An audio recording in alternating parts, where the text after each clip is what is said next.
name is Anna Dominczek. I'm editor-in-chief of Hypertension, and we are here today to talk to 6 awardees of our best paper in Hypertension 2018. Today we talking to one of the clinical awardees, and the paper has tackled important issue of treatment of high blood pressure in pregnancy. So my question will be, why do you think this paper is so important in whole hypertension literature this year? Thank you. I'm Lucy Chappell. I'm a NIHR research professor at King's College London, and I was delighted to receive this award. This paper really addresses 2 very important aspects in pregnancy hypertension. One is around the evidence base for our treatment of pregnancy hypertension. It's staggering that even though the evidence base for treatment of hypertension outside of pregnancy is 500,000 to 1 million individuals, the evidence base, particularly for chronic hypertension in pregnancy, is a few hundred. So this set out to address the feasibility of a head-to-head trial of Labetalol versus Nifedipine in women with chronic hypertension in pregnancy. The other aspect to this, which we think is equally important, is whether ethnicity plays a role.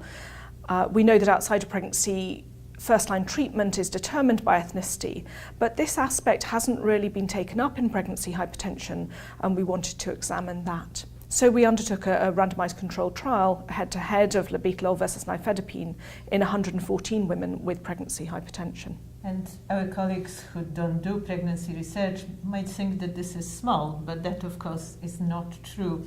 So compare this with what's been known in the literature before this trial, and also comment on the results, which I think are truly exciting. So prior to this work, there were 101 women in a meta-analysis of Labetalol versus Nifedipine in chronic hypertension, pooling several trials, just emphasising the really small evidence base. And this is, we needed to undertake this study in order to show feasibility and acceptability of a head-to-head trial for a much larger definitive trial, which we hope will follow. What's really interesting about the results is that we could recruit to this, and we started to see some interesting signals. The Labetalol and Nifedipine appeared to be broadly equivalent when you looked at brachial blood pressure, but we undertook some vascular function measurements in a majority of the women and noted a real significant reduction in women treated with Nifedipine.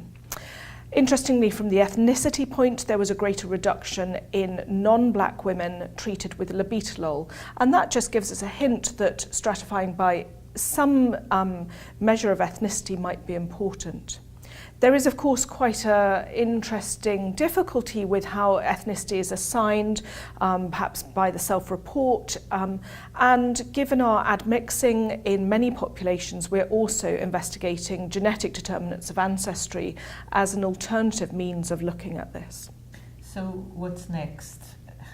What would be your prize paper in 2019 or 2020? How would this work be taken forward? So we're following this up with a number of pieces of work, and I think this award will make an enormous difference to that.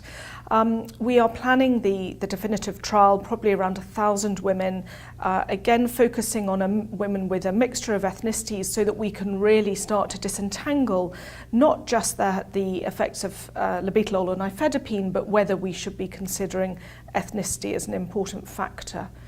It's true to say that we can borrow from the general hypertension literature, but we shouldn't always assume that treatments that are shown to be effective outside of pregnancy apply to the pregnant women. And of course, the biggest barrier is reproductive toxicology. So many of the treatments, such as ACE inhibitors and angiotensin receptor blockers, are not suitable.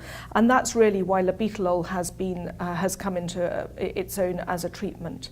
But we really need to very much increase the evidence base, and this paper sets out the ground for ensuring that work is done. So in the ideal world, how big would be the definitive study that you'll be absolutely happy with, that you have now enough evidence and advise the world into the guidelines what to really do with pregnant hypertension?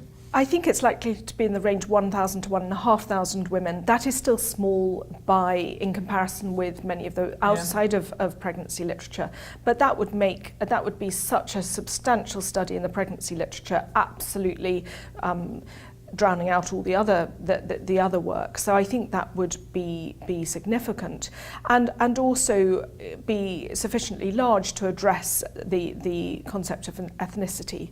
But there's other related work that we've got to remember. So thinking about adherence, we've got some interesting work coming out on looking at drug metabolite concentrations, because there's a big gap between thinking that you might prescribe a drug to a pregnant woman and whether or not she takes it when you're considering blood pressure control and pregnancy outcomes.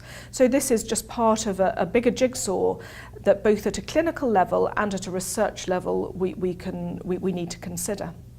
Thank you very much. I think that's great, and we wish you this 1,000 or 1,500 women study to be done soon, fully funded and done soon. Thank you very much. Thank you.